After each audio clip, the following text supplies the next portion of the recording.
전국의 시청자 여러분, 보석업당 스님의 술술 풀립니다를 시작하겠습니다. 우리 다 같이 인사하겠습니다. 완전히 술술 풀립니다.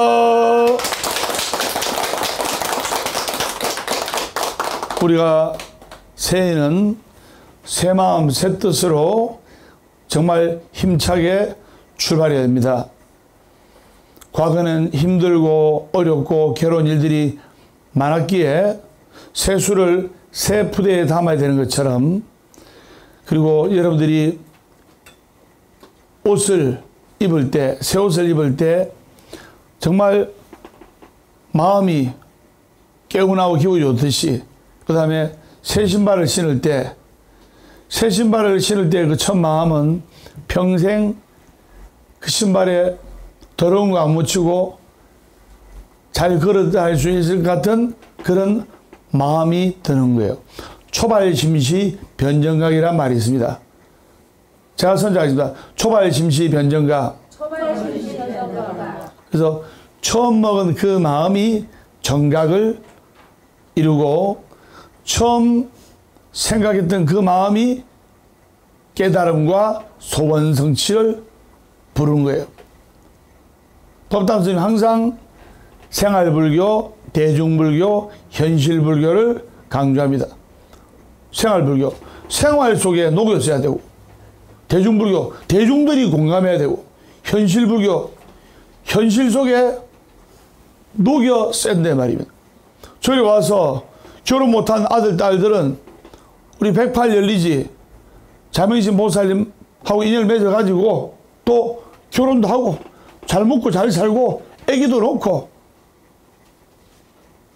일반 불자들은 남들이 해보는 거는 그냥 다 누려봐야 되는 거예요. 맞죠? 그렇게 하시고, 그래서 우리가 새해는 정말 새 마음 새 뜻으로 힘차게 출발해야 되듯이, 2023년도 새해는 바로 원숭이띠, 쥐띠, 용띠가 눌삼재입니다. 그래서 삼재는 몇 년간 안 좋다? 삼재는 3년간 안 좋다.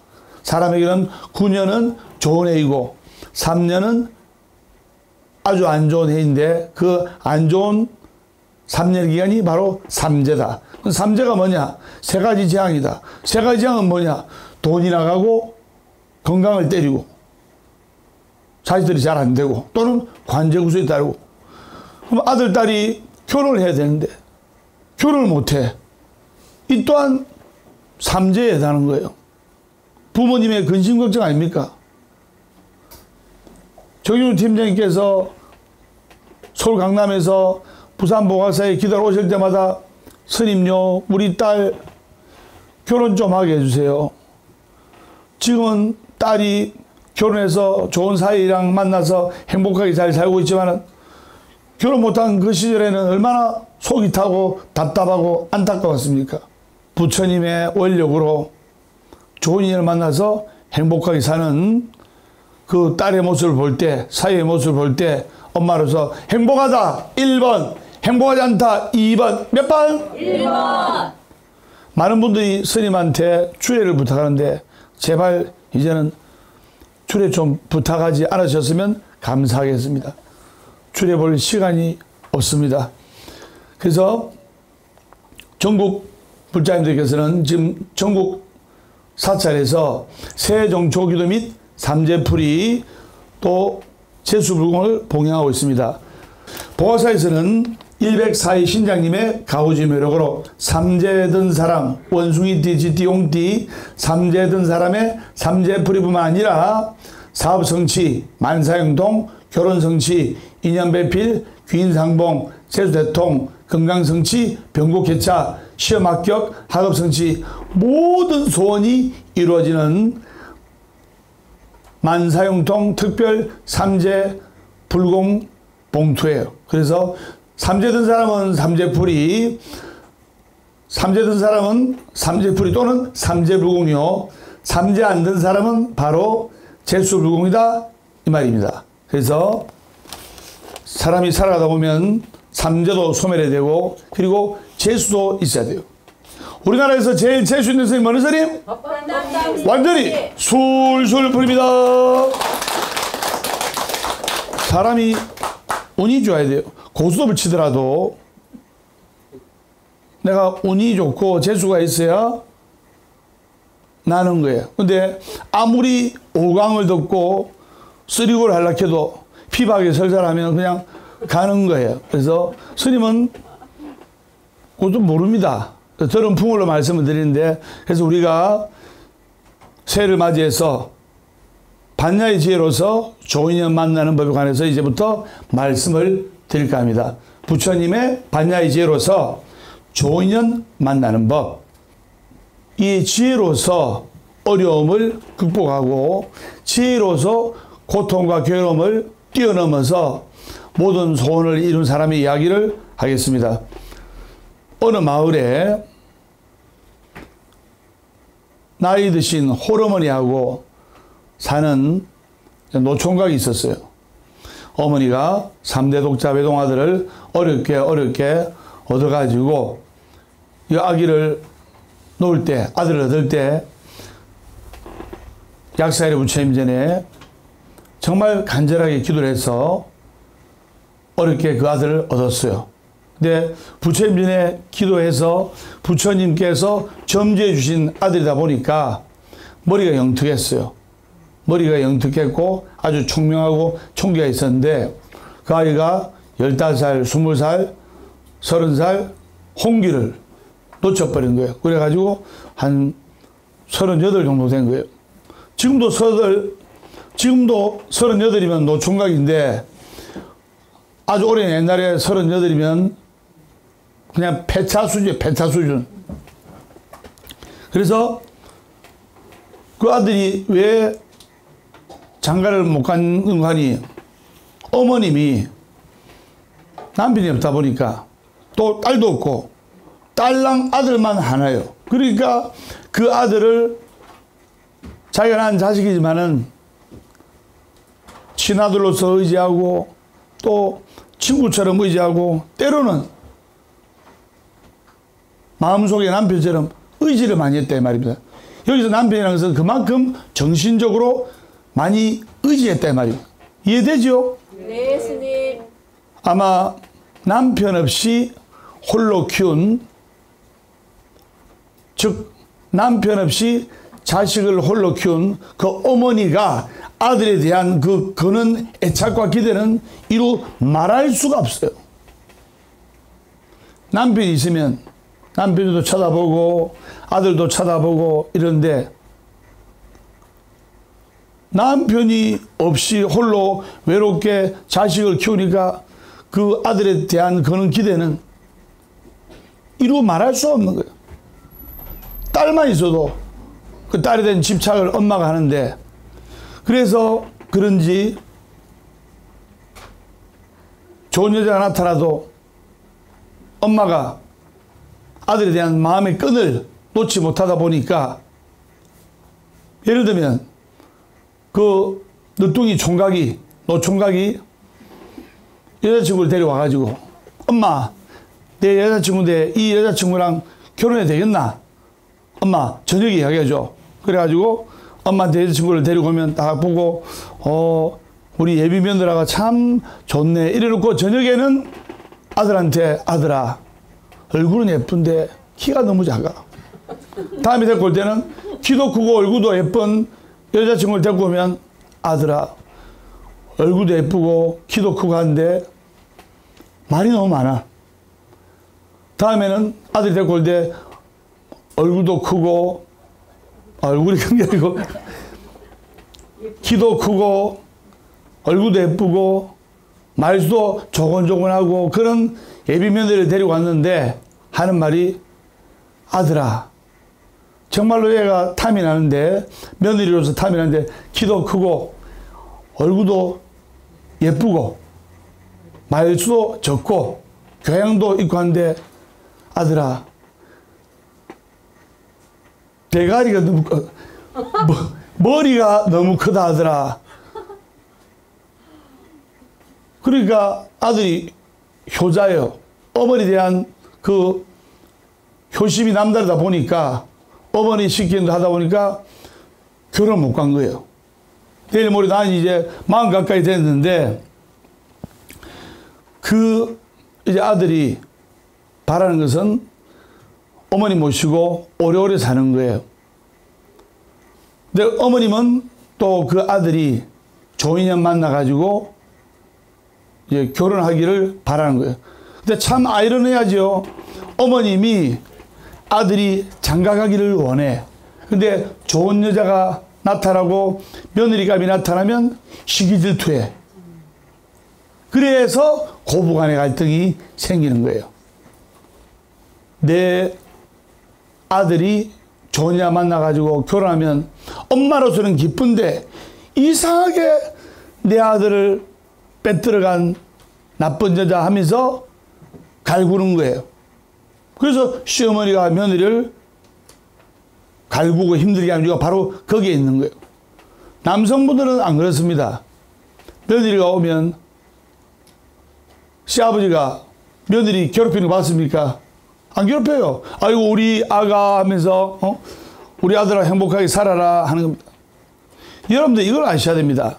제가 선정하겠습니다. 내 것이 내 것이 아니다. 내 것이 내 것이 아니다. 여러분들이 반야의 지혜로서 내 아들 반야의 지혜로서 내 아들이 내 게 아니고 내 딸이 내 게 아니고 내 남편과 내 아내가 내 게 아니고 내 돈이 내 게 아니라는 것을 아셔야 됩니다. 제가 선정하겠습니다. 내 것이 내 것이 아님을. 내 것이 내 것이 아님을. 여러분 아들 10달 동안에 진통 끝에 아들을 얻어가지고 유치원 보내고 초등학교 보내고 중학교 보내고 고등학교 보내고 대학 졸업해가지고 좋은데 취직시켜가지고 아들이 이제 회사에 첫 출근한다면서 까만 양복 쫙 빼고 머리에 무슨 탁 바르고 딱 보니까 내가 낳은 아들인데도 참으로 멋있어. 야, 내가 낳은 아들인데 너무 좋아. 정말 멋있다. 이 생각이 가시기 전에 여우 같은 며느리가 여우 같은 여자 나타나서 내 아들 슉 가로채가는 거예요. 참 아이러니하죠. 그 다음에 딸이 시집을 못 가려고 그리고 딸이 시집을 안 가려고 하는 집안을 보면 이제 한 달에 한 300만 원 정도만 벌이면 기본적인 생활이 되니까 시집을 안 가려고 해요. 요즘은. 다행히 따님 시집 갔지 않습니까? 멋진 사이 만나가지고 검어머리가 대머리가 될 때까지 행복하게 살고 있잖아요. 왜? 왜 딸이 시집을 안 가려고 하는가? 어머니가 맨날 아들 딸 앉혀놓고 내가 너희 아버지한테 맨날 구중 듣고 밥상을 차려주면 술이 취해가지고 밥상을 엎어보고 내가 이래 살아야 되겠나 우리 딸.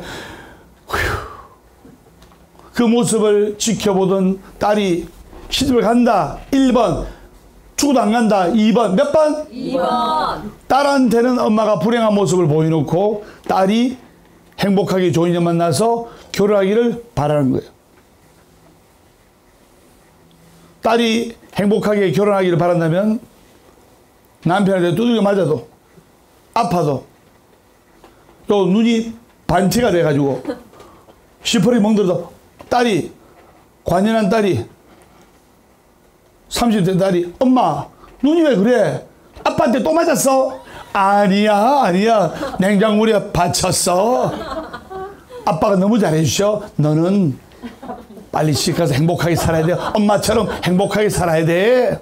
그러면 딸이 아 그렇구나 하면서 빨리 시집 가는 거예요. 맨날 딸 앞에서 제가 살아야 되나 말아야 되는데 어느 딸이 시집을 갈라겠어요. 선생님 맞다 1번 안 맞다 2번 몇 번? 1번. 완전히 솔솔 풀립니다.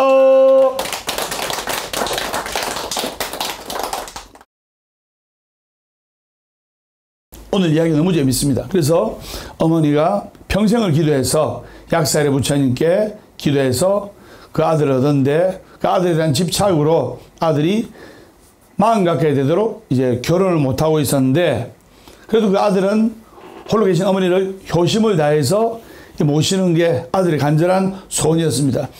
그래서 항상 어머니께서는 반야신경을 봉도하고, 또 아들도 그 뜻을 모르지만 마하반야 바라멜타 신경을 기도하고 봉도했어요.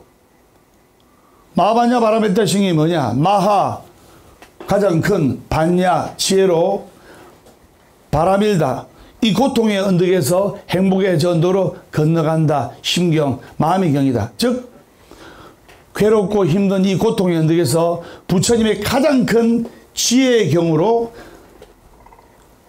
행복의 저 언덕으로 건너간다는 마음의 경이에요. 줄여서 반야신경, 지혜의 경, 줄여서 심경, 마음의 경. 한자로 줄이면 뭡니까? 마음심이에요.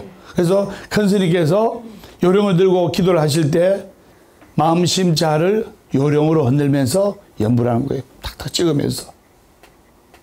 아시겠습니까? 그걸 아셔야 됩니다. 그래서 반자신경을 틈나면 이제 수의독송하고 사경하고 이랬어요. 엄마하고 아들이. 그래서 아들이 어머니 기도로 태어난 아들이라서 장가를 못 가서 그렇지 굉장히 똑똑하고 지혜가 있는 아들이었어요. 그래서 한 20년을 소를 키워가지고 그 소를 이제 팔게 되었어요. 이제 소를 팔러 가다 보면 옛날에는 상고비를 한 고비, 두 고비 넘잖아요. 그래서 상고비를 한 고비, 두 고비, 세 고비 넘는데 세 고비를 넘어야 될 그 처지에 놓여서 소를 끌고 소에 있는 콧뚜레가 왜 있었냐면 소를 힘으로 끌 수 없으니까 코에 뚜레를 뚫어가지고 땡기면 그냥 바로 딸려오는 거예요. 왜 딸려옵니까? 소가 아프니까. 그래서 보고서에서 소가 끌려오듯이 제가 선생님 복두레, 복두레, 복두레, 복두레, 복두레 종이 있습니다. 받으셨죠? 그래서 복두레 종을 날 잡아서 나눠드리겠습니다. 소가 끌려오듯이 복이 끌려와요. 소가 끌려오듯이 행운이 끌려와요. 그래서 깊은 산고개를 세 번째로 넘게 되었는데 바로 그때 거기에 굽이굽이 깊은 산이라서 산적들이 칼을 들고 지나가던 과경이나 지나가던 사람들을 돈을 빼들고 짐을 뺏으려고 다 산적들이 한 7명 칼을 들고 딱 포진하고 있었어요. 그래서 그 산고기만 넘어가면 마을 사람들이 현금이나 또 옷가지나 장보고 온 비단 옷이나 이런 것을 강탈당한 것이 그냥 비일비재했어요. 그 산고개만 넘으면 그냥 100% 뺏기는 거예요. 거기에 깊은 산 굽이굽이 그 산고개에 바로 강도들이 있었기 때문에 그 노총각도 이제 소파로 장에 가다가 그 굽이를 넘게 되었어요. 어머니가 걱정이 돼가지고 아들아 엄마도 따라갈게 하니까 어머니 이 소를 팔러 장에다 가게 되면 세 구비를 넘어야 되는데 세 번째 고개는 강도들이 많이 있답니다. 어머님 연세인데 다치십니다. 어머님 이 든든한 아들이 잘 갔다 올 테니까 걱정하지 마십시오. 이랬어요. 그래서 콧뚜레를 끌고 이제 소를 데리고 노래를 부르면서 다 가는 거예요. 그냥 가면 무서우니까 마음속으로 약사열애불 약사열애불 약사열애불 하면서 부처님 명을 부르면서 딱 가는 거예요. 근데 그 세 번째 굽이고기에 딱 도착하니까 아니나 다를까 동네 사람들의 말대로 강도들이 칼을 들고 나타나는 거예요. 그러면서 그 노총각 목에 딱 대면서 네 이놈 이 소를 보니까 아주 잘 키웠네. 소 내놔라 하니까 아들이 장가는 못 갔지만 어머님이 약사열애불 기도가 그리고 반야신경을 많이 기도를 해서 아들이 반야의 지혜가 있대 했잖아요. 똑똑하다 했잖아요. 아들이 조금 더 당황하지 않고 이 소요 죄수 아닙니다. 죄수 아니니까 드릴게요. 드릴 거니까 이 소 가져가세요. 이 소 가져가세요. 그러니까 보통 사람들은 강도를 당하면 이 소는 우리가 평생 모은 전 재산인데 제가 그냥 엽전 연량 드릴 테니까 이 소를 가져가지 마세요. 우리 집 전 재산입니다. 이 소 팔아가 장가 가야 됩니다. 보통 이러잖아요. 그런데 이 지혜 있는 청년이 웃으면서 이 소 제 거 아닙니다. 가져가 있어. 그러니까 강도들이 기가 차는 거예요. 뭐시라? 이 소가 이 소가 아니라고? 예, 제 소 아닙니다. 그럼 누구 소인데? 아, 이 소요, 저 두 번째 구비에서 긴 창하고 칼을 들고 까만 복면을 한 100명의 무리들이 저보고 요 세 번째 고개에서 강도들이 있으니까 그 강도 7명 잡는다고 네가 미끼가 돼가지고 강도들을 유인하라 해가지고 소를 몰고 세 번째 고개로 가라 했어요. 그래서 저는 시키대로 소를 몰고 세 번째 고개를 넘어가는 중입니다. 그러니까 강도들이 놀래 안 놀래요? 멋이라 몇 명이 지금 칼 들고 오고 있다고. 뒤에 저 100명이 칼하고 창 들고 덩치도 어마어마하게 큰 사람들인데 누군지 모르겠어요. 소 갖고 가 있어. 그러니까 강도들이 소를 갖고 가면 100명의 무서운 집단들한테 잡혀서 떼죽음을 당한다. 1번. 아니다. 2번. 몇 번? 1번. 100명의 장정들이 칼을 두고 창을 두고 자기네들 잡으러 온다고 소를 미끼로 그 젊은 청년을 보냈는데 그 강도들이 겁이 나서 그래가 또 도망가 버렸. 그러니까 이 지혜 있는 청년의 위투로 넘어간 거예요. 그래서 이 청년은 눈 하나 깜짝하지 않고 약사일 하면서 구비를 넘어가게 된 거예요. 그래서 장에 가서 소를 팔고 이제 300냥을 소 판 돈, 소가 굉장히 우람하고 소를 잘 키워서 소 판 돈 300냥 전 재산이죠. 그래서 전 재산을 그 엽전꾸러미를 이제 허리춤에 차고 가려고 하는데 집에 올 때 다시 세 번째 고개 강도들이 덕실덕실한 그 고개를 건너게 되잖아요. 분명히 뺏길 것 같은. 그래서 지혜 있는 노총각 청년이 어떻게 머리 쓰냐면 그 장에서 호박 한 덩어리 사서 호박 한 덩어리 사서 그 안에 호박 속을 다 파내고 그 안에 300냥을 넣었어요. 넣어놓고 호박 주위에 똥을 듬뿍 묻힌 거예요. 듬뿍 묻혀가지고 옷에도 똥을 묻히고 분명히 세 번째 고개에서 강도를 만날 거라는 확신이 있어가지고 그래가지고 약사열애불 하면서 고개를 건너는데 세 번째 고개 다 다른 거예요. 세 번째 고개 다 다르니까 아니나 다를까 그 강도들이 기다리고 있은 거예요. 그러니까 그 강도들이 노총각 청년한테 꼬여서 홀라당 혼이 빠지게 넘어갔다 1번, 안 꼬였다 2번, 몇 번? 2번. 꼬였잖아요. 네. 꼬여가지고 결국 소를 못 훔치고 뺏겼잖아요. 맞죠? 그래서 이번에는 이놈의 자식 틀림없이 잡아가지고 혼쭐 내고 돈을 다 뺏을 거다 해가지고 벼르고 있었는데 그 찰나에 그 노총각 청년이 고개로 넘어오는 거예요. 고개 넘어오니까 아, 저놈이 분명히 소 팔고 옆에 소가 없으니까 소 팔고 소 판 돈을 줌치에 차고 허리띠에 차고 분명히 올 거다. 그래서 아니나 다를까 딱 오니까 그 강도 7명이 칼을 그 청년의 목 끝에 대면서 내 이놈 소 판 돈 내놔라. 네가 우리한테 사기쳤지. 그러니까 저 사기친 거 없습니다. 소 판 돈 내놔라니까 저 소 판 돈 없습니다. 소 판 돈 어딨냐? 2, 300냥 하는데 소판돈 어디냐니까 소판돈은 저쪽 고을에 우리 사촌 누나한테 맡겨놨습니다. 그럼 이거 뭐냐? 호박인데요. 드릴까요? 호박이 내놔라. 호박을 보니까 또 냄새가 진동을 하니까 이런 미친놈 다 있나 싶어서 야 갖고 와라고 호박을 준 거예요. 호박을 주고 또 태연하게 이제 그 고개를 넘어가게 됐습니다. 그래서 똥이 듬뿍 묻은 호박 안에 소판돈 300냥이 있었지만은 그걸 뺏기지 않고 강도들한테 지혜스럽게 그 소판돈을 지키고 유유히 올 수가 있었어요. 그러다 보니까 이놈이 똑똑하고 재주가 있으니까 이놈을 미행하자 해서 그 떼강도들이 미행을 하게 됐어요. 그 똑똑한 청년을 미행을 하고 그래서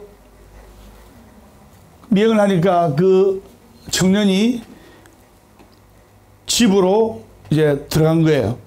그래서 집으로 들어간 그 청년은 똥 묻은 호박을 칼로 반을 쪼개가지고 그 300냥을 이제 어머니를 드리면서 어머니 이거로 어머니 맛있는 거 사드시고 보약도 사드시고 제가 어머니 잘 모시겠습니다.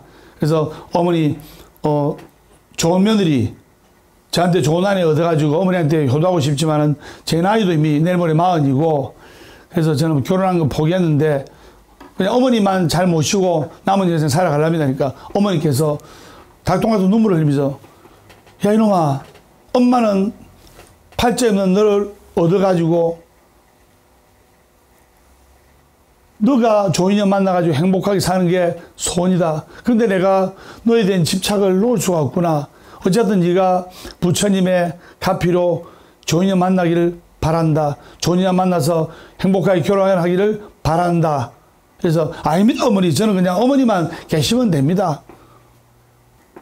그래서 아들이 엄마한테 돈을 드리는 그 모습을 보고 바로 현장을 급습했어요.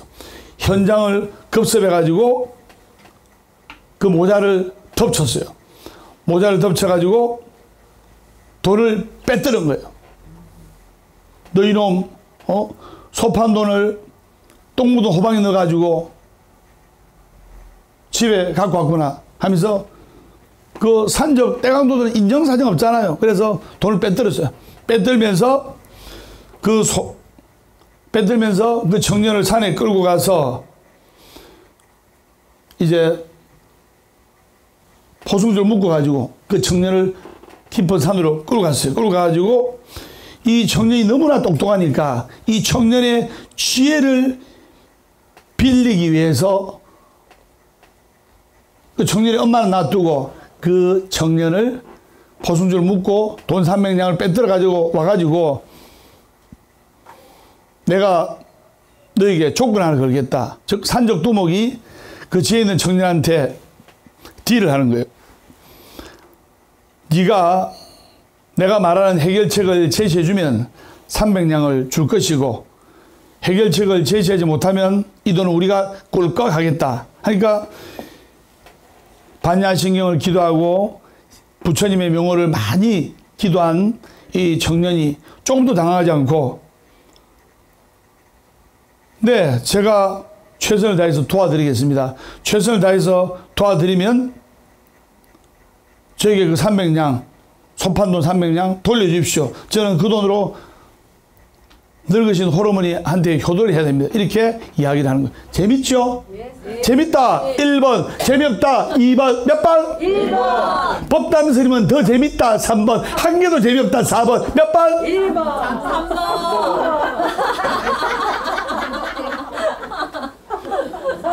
보살님은 조용히 일어서서 창문으로 뛰어내리시면 됩니다. 그래서 스님은 너무너무 재밌어요. 스님은 너무너무 재밌어요. 그래서 산에 올라가가지고 300냥을 불모로 해가지고 그 청년이 하도 똑똑하니까 딱 묶어놓고 자 저 밑에 집 보이지? 저 밑에 집. 예, 저 고려동 기와 같은 집이 보이는데요. 저 집이 저 동네에서 제일 부자, 만석군 집안이다. 그래서 요새 치면 재벌 아니면 재벌. 그래서 만석군 집안이니까 저 집안을 털라고 하는데 저 집안에 경비가 너무 사무해가지고 만석군이다 보니까 머슴들도 덩치가 큰 머슴들도 수십 명이 있어서 우리가 쉽게 7명 일행으로서 진입하지 못한다. 그래서 어떻게 하면 저 만석군 집안의 재산을 많이 빼들 수가 있겠느냐. 그 만석군 집안의 재산은 10,000냥이 넘는데 아예 3,000냥만 훔쳐와도 이 300냥 그 돈도 아니다 돌려줄게. 그러니까 아이고 그게 뭐가 어렵다고 그러십니까? 그 식은 욕 먹기다. 뭐가 식은 욕 먹기냐 이놈아. 그러니까 지금부터 제 시키는 대로 하십시오. 제가 하라는 대로 하면 저 만석군의 집안을 털 수가 있습니다. 하니까 어떻게 하란 말인데 어허 제 시키는 대로 하면 만석군 집안의 돈을 10,000냥을 다 털 수가 있습니다. 그 네 시키는 대로 할게. 먼저 요 7분의 강도분들이 계시는데 매년 족분은 다구는 소리를 내십시오. 지금 하십시오. 멋이라 이 미친놈 봐라. 어허 내 시킨 대로 다구는 소리를 내십시오.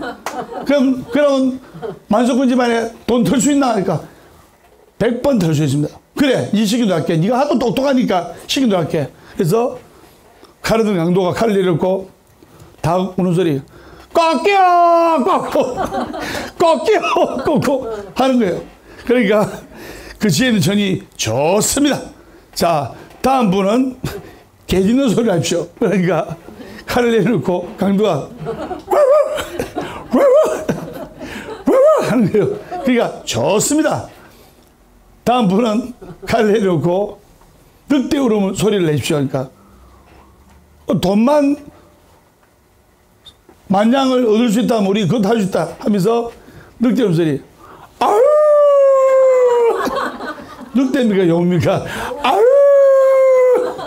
아우 늑대인지 용인지 잘 모르겠습니다. 오징어나 수름이나 오른쪽 엉덩이나 왼쪽 볼기장이나 다 똑같은 겁니다. 그리고 또 한 분은 칼 내놓고 고양이 울음소리를 내십시오. 그래 칼 내놓고 야옹 야옹 그렇게 가르쳤어요. 또 한 사람은 또 고라니 울음 짓는 소리 하고 또 한 사람은 호랑이 울음소리 해보십시오. 호랑이 그러니까 칼 내놓고 야 내가 호랑이 울음소리 되겠나 한번 해보십시오. 칼 내놓고 어흥 어흥 그래가지고 자 마지막 한 분은 특별히 지팡이 짚은 장님 흉내를 내시고 그리고 점쟁이한테 예언하는 말을 배우십시오 이랬어요. 그래가지고 한 달 동안 열심히 연습하십시오. 한 달 동안 열심히 연습을 하시고 제가 틈틈이 체크하러 오겠습니다. 그래서 그 전까지 만석군의 집안에 돈을 털 때까지 300냥 안 주셔도 됩니다. 만약에 여러분들이 목표한 대로 만석군의 재산을 다 털면 그때 300냥을 돌려주십시오 한 거예요. 그러니까 그 산적들은 떼강도들은 안 할 이유가 없잖아요. 그 또 청년이 너무 똑똑하니까. 그래서 한 달 동안 강도들이 칼을 내려놓고 맨날 거울을 보면서 꺾닥 꺾고 꺾닥 꺾고 하고 한 놈은 한 놈은 아흐 아흐 늑대인지 여운지 연습을 하고 또 한 사람은 고라니 흉내를 내고 한 사람은 호랑이 포효하는 흉내를 어흥 하면서 연습을 해서 한 달이 지났습니다. 그래서 그 지혜 있는 청년의 통제를 받으면서 산에 올라가서 밤새도록 그 만석군 부잣집 뒷산에서 진을 치고 석 달 동안 밤마다 그 동물 울음소리를 낸 거예요. 그러니까 밤마다 꼬그닥 꼬꼬 꼬그닥 꼬꼬 어흥 하고 그리고 온 동네방네 동물들 소리가 나니까 그 만석군 그 사람이 잠을 편하게 잔다 1번, 시끄러워서 잠을 못 자서 노이로제에 걸린다 2번, 몇 번? 2번. 잠을 못 자는 거예요. 바로 그 시기에 점쟁이 노릇을 하는 그 장님이 그 말을 돌면서 나쁜 소문을 막 퍼뜨린 거예요. 지팡이 짚고 다니면서 산신령이 노예서 산신령이 노예 같아. 산신령이 그게 노예 같아. 이 소문을 퍼뜨리니까 맞는 것 같거든. 밤마다 산에서 호랑이 소리, 고양이 소리, 늑대 소리, 여우 소리, 개 소리, 고라니 소리, 동물 소리랑 소리 다 들리니까 그 장님의 영가의 말이 맞는 것 같거든. 그래서 동네 사람들은 그 가짜 점쟁이 말을 듣고 3일 동안 동네 전체를 비우고 산에 올라가서 산기도를 했어요. 산신님 전에 산신님 노하신 것 같으니까 이 재물을 드시고 공양을 드시고 부디 진노함을 거두어 주십시오. 3일간 지극정성 기도하니까 동네가 텅 비었다 1번, 동네가 꽉 찼다 2번, 몇 번? 1번. 동네가 텅텅 비었어요. 만석군 그 집안에 모습이나 하인들 전부 다 산에 올라간 거예요. 그러니까 이 산적들이 손쉽게 만석군 집안으로 들어가서 재산과 기중품과 돈들을 그냥 싹쓸이한 거예요. 그리고 거기다가 동네 사람들 집집마다 텅텅 비었으니까 가서 싹쓸이한 거예요. 그리고 나서 그 청년한테 약속대로 네 말대로 우리가 만석군 집안뿐만 아니라 거기다 덤으로 동네 사람들 재산까지 싹쓸이 했다. 자, 300냥 돌려줄게. 그러니까 눈 하나 깜짝 안 하면서 300냥 딱 돌려받는 거예요. 그래서 그 지에 있는 청년이 다시 컨제안을 하는 거예요. 자, 제 말대로 하니까 만석군 집안의 재산을 만냥을 다 털 뿐만 아니라 동네 사람들의 재산까지 다 몰수하게 됐죠. 자, 이거는 아무것도 아닙니다. 앞으로 제가 제안한 대로 하면 여러분들 때만 잘 먹고 잘 사는 것이 아니고 자손 대대로 7대가 묵고 살 정도의 재산을 제가 만들어 줄 테니까 제 시킨 대로 하십시오. 지금 제가 소팔러 몇 달 전에 장에 가보니까 임금님께 바칠 귀한 물건들이 큰 나무 통 안에 실려가는 걸 봤습니다. 그래서 그것을 강탈하면 그 안에 보니까 금은보화, 다이아몬드, 보석, 금반지 이런 것들이 가득 있는 거예요. 그것이 수십 짝이 한양으로 가는 것을 봤어요. 그래서 주기적으로 그 한양으로 그 관처럼 생긴 나무짝이 수십 짝이 가던데 여러분들이 그렇게 관 속에 들어가서 그 수십 짝의 금은보화처럼 위장을 해서 그것을 제가 바꿔치기 아닙니다. 즉 임금님께 들어갈 수십 짝의 폐물들을 제가 빼돌리고 여러분들 대신 그 자리에 있어 가지고 세굽이 제일 위험한 세 번째 곡이 건너갈 때 여러분들이 그 관 안에서 칼을 들고 나오는 겁니다. 그러니까 옳거니 네 말이 맞다. 네 시키도 할게. 이런 거예요. 그래서 그 강도들이 7명이서 7개 관 속에 들어가 가지고 그것을 아주 그릇다리 꾸며 가지고 금은보화 폐물이 들어있는 나무 상자처럼 그렇게 위장한 거예요. 그래서 강도들은 칼을 딱 들고 그 지에 있는 청년이 표 사인 내릴 때까지만 딱 기다려 있는 거예요. 그 청년은 바로 7대의 그 관이 있는 그 수레를 바로 광가로 바로 인도를 한 거예요. 광가로 인도해 가지고 사또 지금 만석군의 집안과 이 마을 사람들의 재산을 모조리 강탈하는 떼강도 7명을 제가 지금 저 관 속에 넣어왔습니다.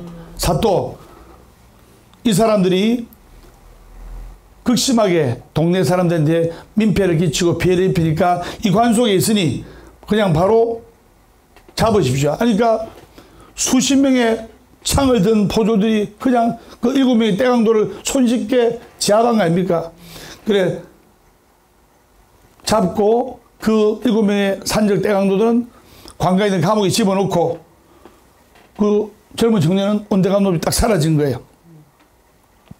그래서 그 청년을 찾으려고 수소문 끝에 저 아래 동네에 호러머니 모시고 산다는 걸 알았어요. 그 동네 사람들이 수소문해 보니까 저 청년이 내일 모레 나이가 40이고 장가도 못 가고 이래서 장가가는도 포기하고 호러머니 모시고 산다는 정보를 입수해서 그 마을에서 최고로 탐한 규수, 예쁜 21살짜리 규수도 소개해주고 결혼식도 하고 아기도 낳고 해가지고 결국에는 그 어머님께서 반야신경을 열심히 기도하고 수의독송하고 사경하고 약사이랩을 부처님을 찾은 공덕으로 그 아들이 팔자에 없는 예쁜 신부 얻어서 검은 머리가 대머리가 될 때까지 행복하게 잘 살았다는 그런 이야기가 있습니다. 이 이야기에서 여러분들이 스님이 강조한 반야, 즉 지혜에 대해서 생각해 볼 필요가 있다 이 말입니다. 바로 첫째, 올바른 지혜는 결국에는 모두를 살려냅니다. 모두를 살려내고 모두를 위하는 것이 진정한 지혜고 모두를 망하게 하는 것은 지혜가 아닙니다. 제가 선장해도 니도 좋고 나도 좋고 우리도 좋다. 이게 궁극적인 지혜예요. 그리고 둘째, 진정 지혜 있는 사람은 절대 두려워하지 않습니다. 두렵지가 않아요. 셋째, 지혜를 쓰는 데는 나이를 초월합니다. 넷째, 참 지혜는 살아감에 있어서 충분한 복을, 즉 복과 덕을 불러들인다 이 말입니다. 결론적으로 말씀드리면 우리가 늘 외우는 반야신경이 되어 있는 지혜, 즉 행복이란 것을 아시고 여러분들이 반야신경 수의독송 잘 하시고 열심히 정진하시고 금강경 사경 하시고 하시면 바로 104위 신장님의 가우지묘력으로서 모든 소원을 이룰 수가 있다 이 말입니다. 스님하고 수한지 아셨죠? 네, 스님. 그래서 완전히 술술 풀립니다. 오늘 반야의 참지혜로 조인을 만나서 결혼한 한 총각의 이야기를 말씀을 드렸습니다. 보아서법담 스님의 술술 풀립니다. 다음 시간에 밝고 건강한 모습으로 뵙도록 하겠습니다. 우리 다 같이 인사하겠습니다. 완전히 술술 풀립니다.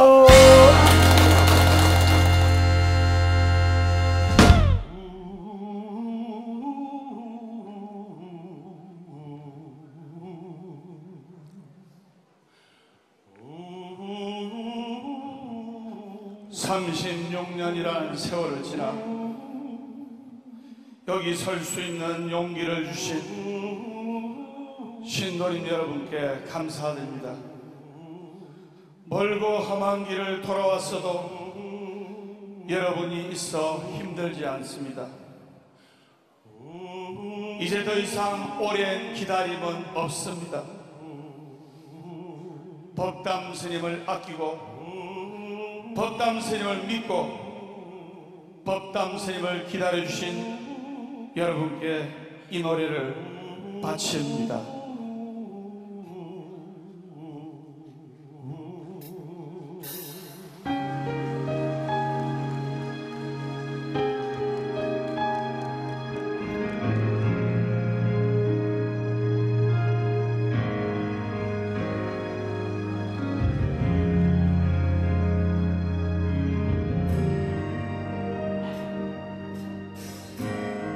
어찌하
은혜